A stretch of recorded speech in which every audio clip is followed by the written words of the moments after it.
ഐക്യരാഷ്ട്ര ദിനവുമായി ബന്ധപ്പെട്ട് തയ്യാറാക്കിയ ചോദ്യങ്ങളും ഉത്തരങ്ങളും. ഐക്യരാഷ്ട്ര സംഘടന ഔദ്യോഗികമായി നിലവിൽ വന്നത് എന്ന്?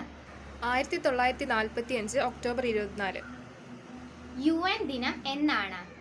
ഒക്ടോബർ 24. യുണൈറ്റഡ് നേഷൻസ് എന്ന പേര് ആദ്യമായി ഉപയോഗിച്ചത് ആര്?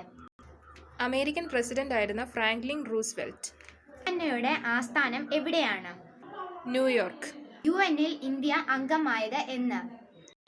1945 ഒക്ടോബർ 30. UN സെക്രട്ടറി ജനറലിന്റെ കാലാവധി എത്രയാണ്? 5 വർഷം. UNO രൂപീകരിച്ചപ്പോൾ എത്ര അംഗങ്ങൾ ഉണ്ടായിരുന്നു? 51 രാജ്യങ്ങൾ. UN-ന്റെ ഔദ്യോഗിക ഭാഷകൾ എത്രയാണ്? 6 ഭാഷകൾ. ഐക്യരാഷ്ട്രസഭയുടെ നിയമപുസ്തകം. UN charter.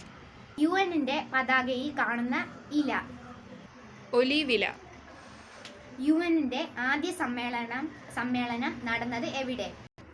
1946 ലണ്ടനിൽ. UN-ൽ ആദ്യമായി മലയാളത്തിൽ പ്രസംഗിച്ച വ്യക്തിയായി? മാതാ അമൃതാനന്ദമയി. UN പതാകയുടെ നിറം? ഇളം നീല. UN ഇപ്പോഴത്തെ സെക്രട്ടറി ജനറൽ? അന്റോണിയോ ഗുട്ടർസ്. ഇന്ത്യക്ക് വേണ്ടി UN ചാർട്ടറിൽ ഒപ്പിട്ടത് ആര്? സർ രാമസ്വാമി മുതലിയാർ. UN-ന്റെ സിവിലിയൻ പോലീസ് ഉപദേഷ്ടാവായി നിയമിക്കപ്പെട്ട വനിതയാര്? കിരൺ ബേദി. UN സമാധാന വർഷമായി ആചരിച്ച വർഷം ഏത്? 1986. UN ജനറൽ അസംബ്ലി UN പതാക അംഗീകരിച്ചത് എന്ന്? 1947 ഒക്ടോബർ 20. UN രൂപവൽക്കരണ യോഗം നടന്നത് എവിടെ? San Francisco. UN രൂപവൽക്കരണ യോഗത്തിൽ എത്ര രാജ്യങ്ങൾ പങ്കെടുത്തു? 50 രാജ്യങ്ങൾ. ഐക്യരാഷ്ട്രസഭയിൽ അംഗമല്ലാത്ത ഏഷ്യൻ രാജ്യം ഏത്? തായ്വാൻ.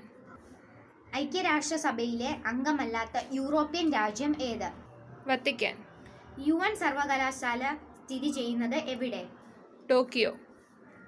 UN സെക്രട്ടറി സ്ഥാനത്തേക്ക് മത്സരിച്ച ഇന്ത്യക്കാരൻ? ശശി തരൂർ. UN-ൽ 8 മണിക്കൂർ പ്രസംഗിച്ച് റെക്കോർഡിട്ട മലയാളി ആര്? BK കൃഷ്ണമേനോൻ. UN ഇന്റർപോളിലേക്ക് തെരഞ്ഞെടുക്കപ്പെട്ട ആദ്യ ഇന്ത്യക്കാരൻ ആര്? FV അരുൺ. Thank U.